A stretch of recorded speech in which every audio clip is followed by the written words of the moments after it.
Hey guys, berhubung One Punch Man akan segera difilmkan, jadi di video kali ini kita akan ngebahas beberapa keunikan dari karakter ini. Sejak dirilisnya manga ataupun anime dari One Punch Man, ada banyak sekali yang menyukai karakter ini. Bahkan untuk Daily Screen sendiri yang tidak terlalu mengikuti dunia anime saja, langsung menyukai karakter dan cerita One Punch Man ini. Alasan utama mengapa banyak orang yang menyukai One Punch Man ini, tentu karena kekuatan yang dimiliki oleh Saitama ini berbeda sekali dengan anime-anime yang lain. Saitama hanya membutuhkan satu tinju saja untuk mengalahkan siapapun musuhnya. Bahkan Saitama ini belum pernah meneteskan darahnya selama pertarungan sejak ia menjadi sosok pahlawan yang ia inginkan. Satu-satunya momen ia berdarah hanyalah ketika ia mengalahkan monster kepiting saat ia masih menjadi pelamar kerja. Dan sejak pertarungan itulah, Saitama ini berambisi untuk menjadi pahlawan yang sangat kuat dan mengalahkan musuhnya hanya dalam satu pukulan saja. Dari dulu hingga kini, yang diperdebatkan tetap sama.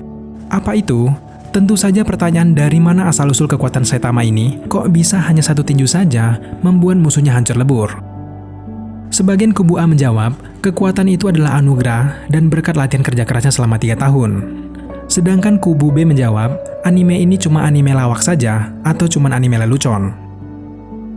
Sebenarnya tanggapan kubu B tadi jelas salah. One Punch Man ini bukanlah anime yang lawak.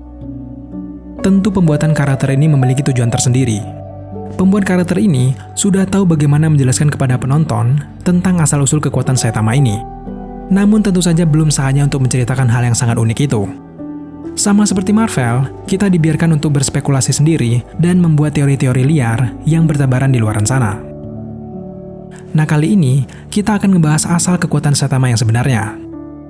Tentu ini baru teori saja, namun teori kali ini masuk akal dan sangat bisa untuk kalian terima. Dan juga ada kemungkinan bahwa teori ini benar guys. Sebelumnya, yang kita tahu bahwa Saitama ini mendapatkan kekuatan luar biasanya itu dengan cara melakukan 100 kali push up, 100 kali sit up, dan berlari sejauh 10 km setiap harinya selama 3 tahun tanpa henti. Saking kerasnya usaha Saitama itu, rambutnya jadi rontok dan akhirnya ia menjadi botak licin akibat latihan kerasnya itu. Untung saja, Saitama ini tidak kena sakit tipes ya guys. Sama seperti reaksi Genos mendengar penjelasan Saitama, sebenarnya hal tersebut memang tidak masuk akal. Saitama memiliki kekuatan di level yang sangat berbeda dengan superhero ataupun monster yang terkuat di dunia itu. Kalau cuma melakukan latihan fisik saja, memang terdengar sangat tidak mungkin. Di kehidupan nyata, para tentara juga melakukan latihan fisik sama seperti Saitama. Tetapi mereka tidak mendapatkan kekuatan sebesar itu. Nah, Daily Screen yakin, pencipta tokoh ini juga memiliki penjelasan ilmiah dari kekuatan Saitama tersebut. Jadi ada satu teori yang terdengar masuk akal dan akan kita bahas di video kali ini. Asal kekuatan Saitama sebenarnya bukan berasal dari latihan rutinnya saja. Memang benar dari latihan rutinnya itu juga merupakan faktor yang mempengaruhi Saitama mendapatkan kekuatannya. Tetapi sekali lagi, asal kekuatannya itu ternyata dari dalam pikiran Saitama itu sendiri. Lebih jelasnya begini guys, Saitama mendapatkan kekuatan itu bukan dari latihannya saja, tetapi ia mendapatkannya dari kekuatannya lebih ke metafisik. Rumus Saitama mendapatkan kekuatan ini sebenarnya sama seperti apa yang didapatkan karakter anime lain, contohnya seperti Naruto, One Piece, dan juga yang lainnya. Sebenarnya dari mana mereka semua mendapatkan sumber kekuatan mereka? Jawabannya, tentu saja karena dorongan mental ataupun tujuan utama dalam pikiran mereka lah yang membentuk mereka menjadi apa yang mereka inginkan. Sebelum Saitama melakukan latihan rutin selama 3 tahun, ia sudah meniatkan dirinya ingin menjadi pahlawan kuat yang mengalahkan musuh-musuhnya hanya dalam satu pukulan saja. Sejak awal, dia sudah bertekad untuk menjadi orang yang seperti itu. Maka secara mengejutkan, jadilah Saitama itu seperti yang sekarang. Tujuan obsesif yang sudah tertanam dalam pikirannya inilah yang membuat ia menjadi sosok One Punch Man. Memang sebagian kalian tidak setuju, tapi coba pikir lagi, ada banyak sekali contoh nyata yang juga terjadi di sekeliling Saitama. Amai Max memiliki tujuan utama untuk menjadi tampan dan juga terkenal. Terbukti, ia menjadi apa yang dia inginkan. Bahkan ia mengesampingkan urusan superhero demi untuk mencapai tujuannya itu. Kemudian Crablantia si monster kepiting, ia juga memiliki cita-cita untuk menjadi monster kepiting. Akhirnya, karena ia memakan banyak sekali kepiting, secara tiba-tiba sesuai keinginannya, ia menjadi monster kepiting. Selanjutnya karakter Garou. Garou ini berobsesi untuk menjadi monster yang tidak terkalahkan. Dengan menaruh kemauan dan cita-citanya seperti itu, akhirnya ia menjadi apa yang dia inginkan. Sedangkan karakter lain yang tidak bisa menjadi kuat ataupun menjadi hal yang mereka inginkan, penyebabnya tentu saja karena mereka ini masih tidak fokus dalam membangun kekuatan mereka. Mereka tentu saja masih galau dan tidak percaya diri untuk membangun kekuatan seperti yang mereka inginkan. Mari kita contohkan saja sosok Genos. Genos ini tidak pernah menjadi yang terkuat karena memang ia selalu membandingkan dirinya dengan kekuatan orang lain. Ia selalu saja melemahkan kekuatan yang ia miliki. Akibatnya, setiap kali ia kalah dari musuhnya, ia selalu mengupgrade tubuh cyborgnya dan memperoleh hal tersebut secara instan. Satu lagi, sosok Garo juga tidak akan pernah menjadi monster yang lebih kuat daripada Saitama karena keyakinannya goyah. Nah, karena keraguan ini, jadilah ia dijuluki hanya sebagai manusia setengah monster. Kemudian ada karakter King yang juga terlalu melemahkan dirinya sendiri dan tidak mau berusaha menjadi yang lebih baik. Akibatnya apa? Akibatnya ia menjadi manusia penipu secara terus-menerus dan selalu mengandalkan keberuntungannya. Nah, faktanya, di One Punch Man Season 2, keberuntungan King ini tidak lagi berpihak kepadanya. Akibatnya, ia menjadi manusia yang hina tanpa adanya sosok Saitama. Dari seluruh karakter di One Punch Man, satu-satunya yang berhasil mendapatkan julukan superhero, tentu saja karakter yang bernama Mumen Rider. Mumen Rider rela berkorban demi melindungi banyak orang. Meskipun ia tahu, ia tidak memiliki kekuatan yang besar. Tetapi, Mumen Rider ini rela mati demi untuk melindungi orang-orang yang lemah. Tujuannya menjadi superhero sudah terpenuhi.